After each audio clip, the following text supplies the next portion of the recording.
जयकारा बोलो माता रानी का। जगत माई महामाई माँ भद्रकाली की जय बोलो। माता रानी के सांचे दरबार की जय बोलो। तुला राशि वालों, आप सभी का बहुत बहुत स्वागत है तुला राशि भिंड यूट्यूब चैनल में। बंधुओं, जनवरी का यह महीना समाप्त हो रहा है और नया महीना फरवरी प्रारंभ होने जा रहा है। अब ऐसे में आपको करना है यह एक बेहद शुभ, पवित्र और ग्रहों के अनुकूल कार्य कि आपको कुत्ते को खिला देनी है यह एक छोटी सी चीज। बंधुओं, जब आप कुत्ते को यह एक छोटी सी चीज खिलाएंगे तो इससे आपकी कुंडली में इस महीने बनने वाली ग्रह दशाओं का आपको सीधा लाभ प्राप्त होगा। सबसे बड़ा लाभ आपको प्राप्त होगा शुक्र का और राहु का। शुक्र और राहु दोनों ऐसे ग्रह हैं, जब मिलते हैं तो जातक को रातों रात लखपति करोड़पति बना देते हैं। लेकिन यदि ये नकारात्मक हो जाएं तो जातक को कई तरह से कष्ट देते हैं, जैसे कि उसका धन दौलत सब छीन लेते हैं, उसके घर गृहस्थी में आग लगा देते हैं और जातक को नशेड़ी और यहाँ तक कि बहुत सारी गलत प्रवृत्तियों और आदतों में डाल देते हैं। तो ऐसे में सबसे अच्छा यह है कि आपको इन दोनों ग्रहों का शुभ परिणाम इस महीने प्राप्त हो। इसका कारण यह है कि इस महीने यानी पूरे फरवरी के महीने में आपकी कुंडली में राहु और शुक्र की युति बन रही है। यानी ये दोनों ग्रह ही एक साथ बैठे हुए हैं, ठीक शनिदेव के अगले भाव में। जी हाँ बंधुओं, यह बहुत ही खतरनाक योग है। यदि इस योग के नकारात्मक प्रभाव आप पर हुए तो समझिए कि आपके जीवन में अब तक आपने इतने कष्ट देखे नहीं होंगे जितने आपको इस फरवरी के महीने में ही मिल जाएंगे। लेकिन ठीक इसका उल्टा भी होगा। यदि आपने इन दोनों ग्रहों का आशीर्वाद किसी क्रिया के माध्यम से, अपने कर्मों के माध्यम से प्राप्त कर लिया तो आपके जीवन में वो सुख मिलेंगे जो अब तक आपको मिले नहीं होंगे, वो भी केवल इस फरवरी के महीने में। जी हाँ बंधु, याद रखना कि ज्योतिष में दो ही ऐसे महाशक्तिशाली ग्रह हैं जो किसी भी इंसान के जीवन की हर एक सुख और हर एक पवित्र घटना को नियंत्रित करते हैं। पहला है राहु और दूसरा है शुक्र। शुक्र है भोर का तारा, सबसे चमकदार ग्रह, और यह जीवन को हर तरह से सुंदर बनाता है। आपके भोग विलास को, सुख को, प्रेम को, आपकी घर गृहस्थी की शांति को, धन दौलत को नियंत्रित करता है। और दूसरा है राहु। राहु तो है ही अचानक लाभ पहुंचाने वाला ग्रह या अचानक बर्बाद कर देने वाला ग्रह। जब हम कहते हैं रातों रात कोई घटना घटी तो यह मतलब होता है राहु का। यानी राहु ऐसा ग्रह है जो रातों रात कुछ भी अच्छा करवा सकता है और कुछ भी बुरे से बुरा करवा सकता है।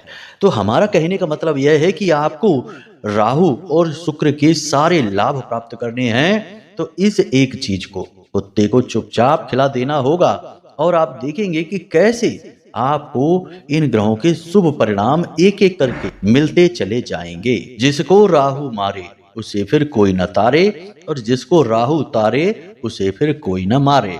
तो राहु के विषय में तो ज्योतिष में बहुत सारी बातें कही जाती हैं, और एक तरफ है केतु और दूसरी तरफ है राहु। तो जहां राहु के प्रभाव सकारात्मक हुए तो वहीं केतु के भी प्रभाव आपको अपने आप सकारात्मक मिलने शुरू हो जाएंगे। कहने का मतलब यह है कि आपको शारीरिक कष्ट यदि कोई है तो उससे मुक्ति प्राप्त हो जाएगी और आप आध्यात्मिक होने लगेंगे। धर्म के प्रति आपका रुझान बढ़ने लगेगा। साथ ही साथ शनि देव की भी कृपा आपको प्राप्त हो जाएगी। कारण इसका यह है कि राहु से शनिदेव की मित्रता मानी जाती है और जब राहु प्रसन्न हो जाते हैं तो शनिदेव भी अनुकूल फल देने लगते हैं। तो कहने का मतलब यह है कि इस एक चीज को, कुत्ते को खिलाते ही आपके लिए कई ग्रहों की अनुकूलता के मार्ग खुल जाते हैं।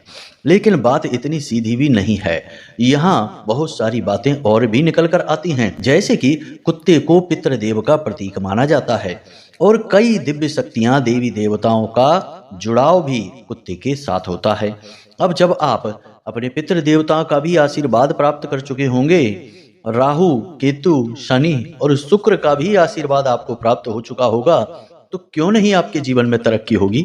जरा विचार करके देखिए। बाधाएं भी तो इसी प्रकार की ग्रहों की स्थितियों को नकारात्मक होने से जीवन में उत्पन्न होती हैं। तो जब आप इन ग्रह स्थितियों को अनुकूल बना लेंगे तो फिर आपके जीवन में सकारात्मकता क्यों नहीं आएगी? सोचने वाली बात है। तो बस कहने का मतलब यह है कि हर पल प्रतिपल ग्रहों की इस बदलती चाल का लाभ लेना आपको सीखना होगा।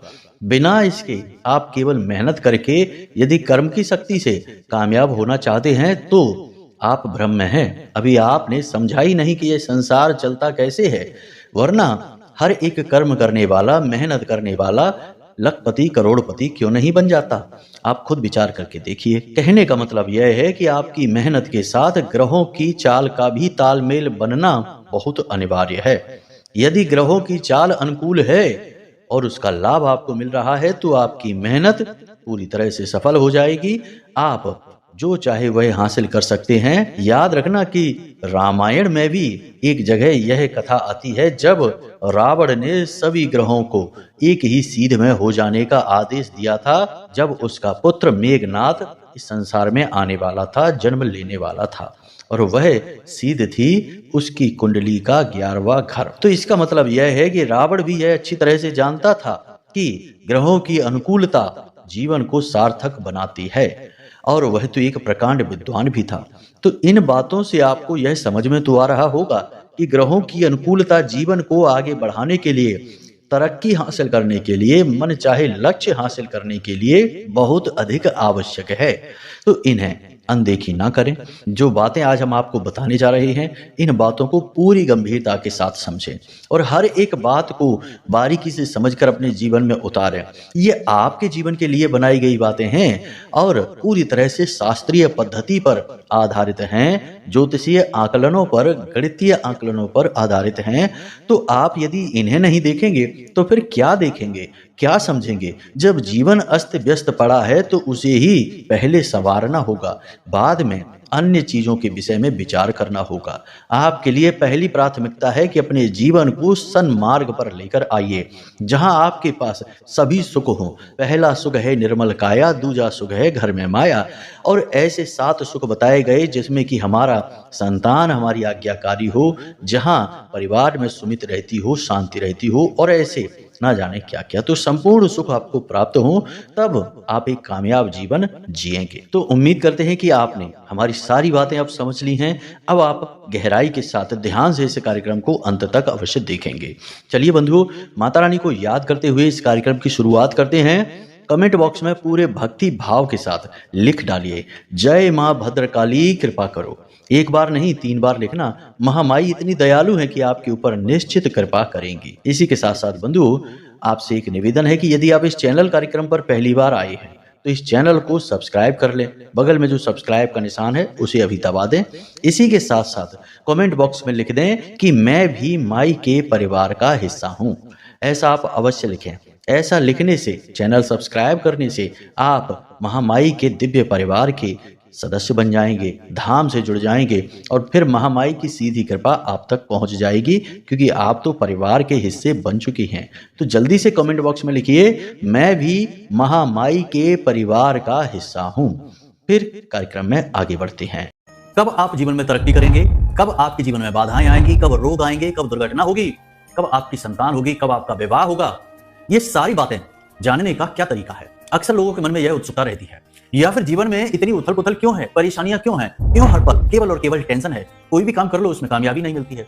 इन सब का कारण बताना और उनका समाधान कहां से प्राप्त होगा? केवल एक ही मार्ग है, आपकी कुंडली। आपके पैदा होते ही आपके पूरे जीवन की कहानी ग्रह नक्षत्रों के आधार पर लिख दी गई है। आपके जीवन की एक सिंगल घटना भी उस कुंडली के दायरे से बाहर नहीं जाएगी। यदि आपको भी अपने जीवन में श्रेष्ठ मार्गदर्शन की तलाश है और जीवन की समस्याओं का कारण जानना है, तो नंबर हमने दे रखा है वीडियो में। इस नंबर पर फोन करिए। 10 बजे से 4 बजे के बीच कभी भी फोन करके अपनी डिटेल बताइए। एक छोटी सी दक्षिणा के साथ अपनी कुंडली का श्रेष्ठतम आकलन करवा डालिए। अब बंधुओं, ध्यान से समझिए, जब इंसान का समय बदलता है तो उसे अपने आचरण भी बदलने चाहिए। कुछ ना कुछ उसे अपने जीवन में इस प्रकार के कार्य करते रहने चाहिए जिसका उसे लाभ प्राप्त होता रहे। और जीव जंतुओं के माध्यम से चीजों को उपभोग कराकर हम बहुत सारे ग्रहों को अपने लिए अनुकूल बना सकते हैं। जैसे कि गाय को भोजन कराने से लगभग सभी ग्रहों के अनुकूल फल प्राप्त किए जा सकते हैं। फिर चाहे बृहस्पति हो, चाहे शुक्र हो, चाहे सूर्य हो या कोई अन्य ग्रह ही क्यों ना हो, लेकिन कुछ ऐसे ग्रह हैं जो गाय को संतुष्ट करने से, भोजन कराने से भी तृप्त नहीं होते हैं। उन ग्रहों को संतुष्ट करने के लिए कुत्ते का विधान शास्त्रों में दिया गया है। और पितृपक्ष में तो 5 प्रकार के जीवों को भोजन कराने की बात कही गई है, जिसे पंच बलि दान कहा जाता है। और इस दान का महत्व इतना अधिक है कि इससे जातक की 7 पीढ़ियां भी तृप्त हो जाती हैं, मुक्त हो जाती हैं। तो कहने का मतलब यह है कि जीव जंतुओं को भोजन करा के हम ना केवल अपने पाप कर्मों को काट सकते हैं, बल्कि नए पुण्य कर्म अपने लिए उत्पन्न कर सकते हैं, अपने प्रारब्ध को सुधार सकते हैं। जी हाँ बंधु, तो बस अब ध्यान से सुनिए। दोस्तों, अक्सर आपसे लोग जलते हैं, आपके ऊपर काली नजर, बुरी नजर, या फिर यूं कहा जाए कि आपको परेशान करने के लिए कुछ ना कुछ छोटा मोटा उपाय, तांत्रिक टोटका क्रिया कुछ ना कुछ तो करवाते ही रहते हैं। अब इसका नतीजा यह है कि आप हमेशा परेशान रहते हैं, हमेशा किसी न किसी प्रकार की उलझन, दुविधा में आप फंसे रहते हैं। तो अब इसका समाधान क्या है, कैसे आप हर वक्त अपनी रक्षा कर पाएंगे? तो आपको हम बता दें दोस्तों, एक बेहद ही शक्तिशाली उपाय है। आप क्या करें कि एक काला कुत्ता ढूंढें, आपकी गली में होगा, कहीं आपके आसपास होगा, और उस काले कुत्ते को आटे की एक रोटी बनानी है, और उसमें आटे की लोई बना सकते हैं या रोटी बना सकते हैं, जो भी कुत्ता खा ले वैसी कोई चीज आप बनाएं, लेकिन आटे से ही बनाएं। आटे में आप इन चीजों को मिलाकर खिला दें, और जब आप खिला दें तो उस समय भैरव से यह प्रार्थना करें कि आपकी हर एक नकारात्मक काली शक्ति से रक्षा करें। अब आप अपनी जीवन भर की सुरक्षा का और अपने परिवार की सुरक्षा का कार्यभार भैरव को समर्पित करते हैं, और उनकी सेवा के लिए कुत्ते को ये चीज खिला रहे हैं। ध्यान से सुनिए चीजें क्या हैं। आपको आटे में मिलाना है थोड़ा सा सरसों का तेल, चाहे 2 बूंद ही मिला देंगे तो चल जाएगा दोस्तों। थोड़े से काले तिल और उड़द की दाल। जी हाँ दोस्तों, थोड़ा थोड़ा मिलाना है, भर के मत मिलाइए, नहीं तो कुत्ता खाएगा नहीं। तो आप थोड़ा थोड़ा ही मिलाइए, मन में भैरव का सुमिरन करते जाइए, और एक छोटी सी लोई बनाइए, और उस लोई से रोटी भी बना सकते हैं आप, या फिर लोई यदि कुत्ता खा लेगा तो बहुत अच्छी बात है। अब आपको क्या करना है, ध्यान से समझिए। आपको शाम को 7 बजे के बाद अपनी ही गली में अपने दरवाजे पर कुत्ते को बुलाना है, और उस कुत्ते को यह खिलाना है। अब जब आप यह सामग्री उस कुत्ते को खिला रहे हो, तब आपका मुख ईशान कोण की ओर होना चाहिए। ईशान कोण यानी कि पूर्व और उत्तर दिशा के बीच वाली दिशा में। जी हाँ दोस्तों, इसे कोण कहते हैं, यानी कि कोना। तो इस कोने की तरफ आपका मुख होना चाहिए, और आप कुत्ते को यह खिला दें। अब कोशिश यह करें कि ऐसी क्रिया करते समय कोई आपको टोके नहीं, कोई आपको देखे नहीं। आप रात में कितने भी समय इस क्रिया को कर सकते हैं, जरूरी नहीं कि 7 या 8 बजे ही करें। आप 9, 10, 11, 12 जब भी आपको ठीक लगे इस क्रिया को कर सकते हैं। बस कोशिश करें कि कोई आपको देखे ना और कोई आपको टोके ना। दोस्तों याद रखना कि उपाय चाहे कितना ही छोटा हो या बड़ा हो, वह सफल तभी होता है जब उसे छुपा कर रखा जाता है। समझें, जोग जुगत और मंत्र उपाऊ, फल है तभी जब करें दुराऊ। यानी कि जितना आप छुपाएंगे उतना ही जल्दी फलित होगा और शक्तिशाली फल देगा। तो इस क्रिया को आप ज्यादा नहीं तो महीने में 1 बार अवश्य किया करिए दोस्तों। अब ऐसा तो नहीं है कि एक बार कर लेने से जीवन भर की गारंटी मिल जाएगी, नहीं, ऐसा नहीं होता है दोस्तों, क्योंकि समय समय पर नकारात्मकता आपको घेरेगी और आपके उपाय की शक्ति कमजोर पड़ती जाएगी। दोस्तों, दवाइयाँ भी तो आपको बार बार लेनी पड़ती हैं। ऐसा तो है नहीं कि आपने एक बार बुखार की दवाई ले ली तो अब जीवन में कभी बुखार आएगा ही नहीं। उस समय आप ठीक हो जाएंगे, लेकिन हो सकता है कि कुछ दिन बाद, कुछ महीनों बाद, या फिर 1-2 साल के बाद ही आपको बुखार आए। तो जब बुखार आएगा आपको फिर से दवाई लेनी पड़ेगी। तो इसी प्रकार उपाय भी आपको बार बार करते रहना होगा। अब आप इसको महीने में 1 बार करें, यदि हो सके तो हर एक रविवार को करें तो सर्वोत्तम है, और नहीं तो फिर महीने में 1 बार किसी भी रविवार को आप करें, सर्वोत्तम फलदायी रहेगा। इसी के साथ साथ दोस्तों अब हम आपको बताएं कि आपको आकस्मिक लाभ चाहिए। जी हाँ दोस्तों, ऐसा लगता है जैसे कि पूरी दुनिया आपके पीछे पड़ चुकी है, हर काम में आपको रुकावटें आ रही हैं, आपके बनते हुए काम भी बिगड़ते चले जा रहे हैं। इसी के साथ साथ दोस्तों आपकी बात का भी कोई महत्व नहीं रह गया है, कोई भी आपको सम्मान नहीं देता, आपसे बात नहीं करना चाहता, और यदि आपसे कोई बात करता भी है तो बाद में आप समझते हैं, देखते हैं कि वह आपका मजाक उड़ा रहा है। ऐसी स्थिति बहुत खराब होती है, इससे दिल टूट जाता है। दोस्तों, यह सब राहु की खराबी है। राहु आपकी मस्तिष्क में भ्रम उत्पन्न करता है। तो आपको क्या करना है कि राहु से विशिष्ट लाभ लेना है। जी हाँ दोस्तों, तो राहु से विशिष्ट लाभ लेने के लिए, यानी कि चमत्कारी लाभ कहें, कि रातों रात आपको तमाम बड़ी बड़ी कामयाबियां मिलेंगी, मनोकामना पूरी होने लगेगी। उस सफलता को हासिल करने के लिए आपको कुत्ते को खिलानी होगी यह एक चीज। तो अब ध्यान से सुनिए, हम आपको बताने जा रहे हैं जिन चीजों के बारे में, इन चीजों को आप ध्यान से समझिए। आटे की एक लोई लेनी है आपको, और उसमें थोड़ा सा सरसों का तेल डालना है, और इसी के साथ साथ उसमें काले तिल और काली मिर्च, यानी 3-4 काली मिर्च ही डाल दें, और उसकी एक रोटी बनवाएं और उसे कुत्ते को खिला दें। अब इसमें भी आपको याद यह रखना है कि यह कुत्ता काला ही होना चाहिए। जी हाँ दोस्तों, काला या सफेद होगा तब भी चलेगा, क्योंकि वह राहु और केतु दोनों का प्रतीक होता है। तो काला सफेद भी चलेगा या सिर्फ काला भी चल जाएगा। तो इसे भी आपको कुत्ते को रात्रि के समय ही खिलाना है। जी हाँ दोस्तों, और याद रखना कि जब आप कुत्ते को यह खिला रहे हों तब आपका मुख दक्षिण पश्चिम दिशा की ओर होना चाहिए, यानी कि इसे हम नैऋति कोण कहते हैं। जी हाँ दोस्तों, यानी दक्षिण और पश्चिम दिशा के बीच में जो एक कोना बनता है, उस तरफ आपको अपना मुख रखना है और कुत्ते को आप यह खिला दें। अगर हो सके तो एक छोटा सा काम और कर दें, इससे राहु देव बेहद प्रसन्न होंगे और आपको अद्भुत चमत्कारी लाभ पहुंचाएंगे। वह क्या है? एक छोटा सा लोहे का छल्ला लेना है दोस्तों। शुद्ध लोहे का छल्ला होना चाहिए, स्टील का नहीं होना चाहिए, किसी भी अन्य धातु का नहीं। लोहे का छल्ला आपको लेना है और उसे काले रंग के एक धागे में पिरो देना है। छोटा सा ही छल्ला लेना है, ज्यादा बड़ा लेने की जरूरत नहीं है।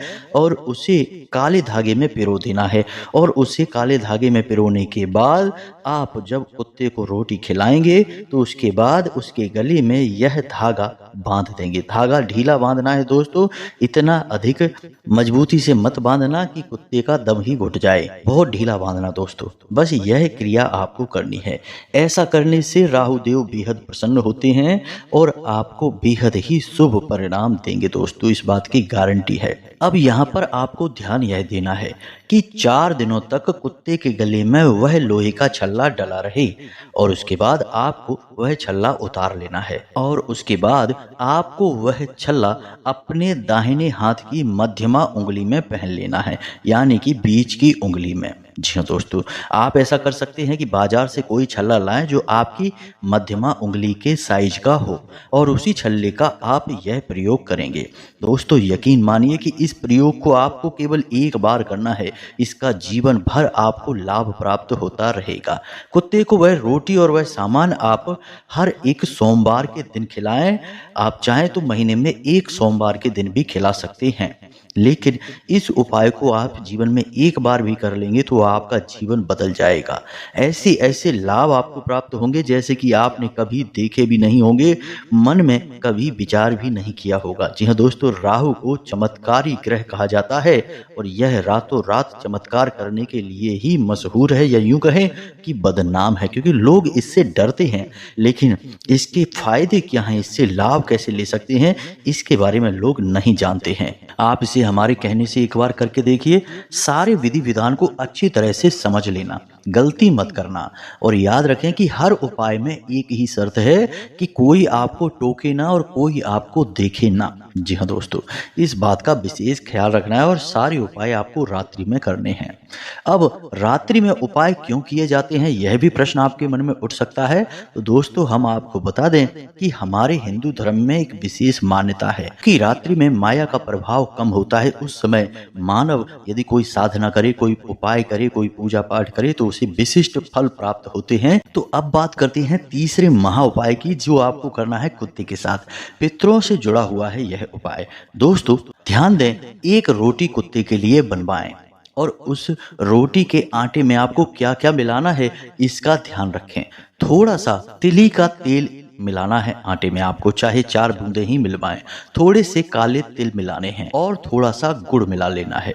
बस इतनी चीजें आपको उस आटे में मिलानी है, और उस आटे की रोटी बनाकर आपको कुत्ते को खिला देनी है। याद रखें कि जब आप कुत्ते को यह रोटी खिला रहे हो तो आपका मुख दक्षिण दिशा की ओर होना चाहिए। इसी के साथ साथ दोस्तों, आपके घर का कोई पुरुष सदस्य ही इस रोटी को कुत्ते को खिलाएगा। अब जब आप कुत्ते को यह रोटी खिला रहे हो उस समय आपको अपने मन में भाव यह रखना है कि आप अपने पितरों को भोजन अर्पित करा रहे हैं या फिर आप पितरों की तृप्ति के लिए कुछ बड़ा उपाय कर रहे हैं। पितरों को समर्पित करें। कुल मिलाकर कहना यह है कि आप अपने पितरों के बारे में विचार करें, क्योंकि पहले देवता पितृ देवता होते हैं। तो यदि आप अपने पितृ देवता को प्रसन्न करके रखते हैं तो अन्य सभी देवी देवताओं की ऊर्जाएं आपका साथ देंगी, आपकी भक्ति सफल होगी। अन्यथा आप कितना ही हनुमान चालीसा पढ़ें, कितना ही भोले बाबा को जल अर्पित करें, आपका उद्धार नहीं हो सकता है। आपने कई लोग ऐसे देखे सुने होंगे जो लगातार मंदिरों में जाते रहते हैं, जल अर्पित करते रहते हैं, चालीसा पढ़ते रहते हैं, माला फेरते रहते हैं, तब भी उनके जीवन में लगातार कष्ट और परेशानियों की झड़ी लगी रहती है। वे हमेशा यही कहते पाए जाते हैं कि हमने तो जीवन भर पूजा पाठ किया, फिर भी पता नहीं क्यों हमारे जीवन से कष्ट दूर ही नहीं हुआ। दोस्तों, हम आपको बता दें कि उनकी समस्या की जड़ क्या है। उनकी समस्या की जड़ उनके पितृ देवता हैं। उनसे कहीं ना कहीं पितृ देवता नाराज हैं, असंतुष्ट हैं। दोस्तों, याद रखना कि जिस इंसान के पितृ उससे नाराज हैं, असंतुष्ट हैं, अतृप्त हैं, उस इंसान की किसी भी पूजा पाठ का कोई फल उसे प्राप्त नहीं होता है। ये यूं कहें कि यह एक बहुत बड़ी बाधा है उसके जीवन की, जिसे उसे पार करना ही होगा। यदि यह बाधा बनी रहेगी तो उस इंसान का ना तो कभी भला हो सकता है, ना ही उसे कोई सुख प्राप्त हो सकता है। भगवान की भक्ति तक उसे प्राप्त नहीं हो सकती है। तो यह एक बहुत महत्वपूर्ण बात है। अब दोस्तों, हम आपको बता दें कि आज के इस भागदौड़ भरे जीवन में लोगों ने तमाम सुख सुविधाएं तो जुटा ली हैं, लेकिन अपने मन का चैन वो जुटाने में असफल हैं। आप देखेंगे कि लोग बड़ी बड़ी गाड़ियों में घूम रहे हैं, बड़े बड़े महंगे महंगे घरों में रह रहे हैं, महंगे महंगे मुलायम बिस्तरों पर लेटे हैं, लेकिन नींद गायब है, चैन नहीं है। आपस में घर में क्लेश मचा हुआ है, चैन की रोटी खा पाना संभव नहीं है।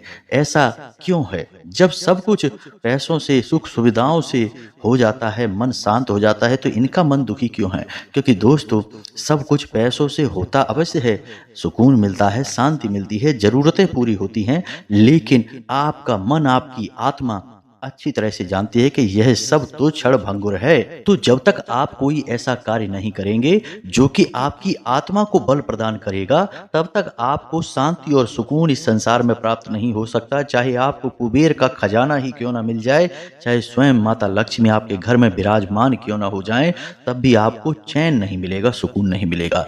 तो आत्मा को तृप्त आप कैसे करेंगे? आत्मा को तृप्त करने के लिए आपको एक नियमावली है, उसको पूरा करना पड़ेगा। और नियमावली का पहला कार्य है पितरों को तृप्त करना। अब साल में एक बार श्राद्ध कर लिया तो आप सोचते हैं कि आपके पितृ तृप्त हो गए, तो क्या आप भी साल में एक बार ही भोजन करते हैं? नहीं दोस्तों, आप रोज भोजन करते हैं। तो पितरों को भी तो रोज समर्पण चाहिए, भोजन चाहिए, तृप्ति चाहिए, पानी चाहिए। तो आप उन्हें रोज करें, यानी कि जब भी आप खाना खाने बैठें तो अपने पहला कौर, पहला निवाला अपने पितरों को समर्पित करें।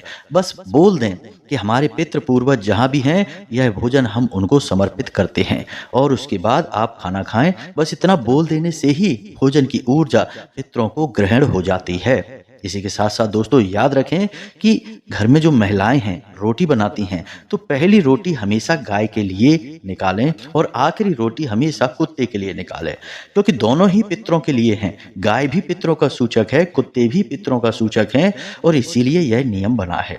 दूसरा कि माड़ा हुआ आटा कभी भी फ्रिज में ना रखें, अपनी रसोई घर में ना रखें। रसोई घर में तो भूल कर भी ना रखें। कोई भी बासी चीज, कोई भी अपशगुनी चीज अपने घर के रसोई घर में ना रखें। बस इन छोटी छोटी बातों का ख्याल रखें दोस्तों, आपका जीवन खुशियों से भर जाएगा, हम इस बात की गारंटी देते हैं। अब जो उपाय हमने बताए हैं, उन उपायों को एक बार करके अवश्य देखें दोस्तों, आपको निश्चित ही बदलाव महसूस होंगे, हम इस बात की गारंटी देते हैं। जब हजारों लोगों को इस उपाय से बदलाव महसूस हुए हैं, लाभ प्राप्त हुए हैं, तो आपको क्यों नहीं होंगे दोस्तों। उम्मीद है कि जो बातें हमने आपको बताई हैं, वे सारी बातें आपको समझ में आ गई हैं। तो चलिए बंधुओं, कार्यक्रम को यहीं पर विराम देते हैं। महामाई को याद करते हैं तो प्रेम से बोलिए, जय माई की जय, मां भद्रकाली। महामाई आपका कल्याण करेंगी। धन्यवाद।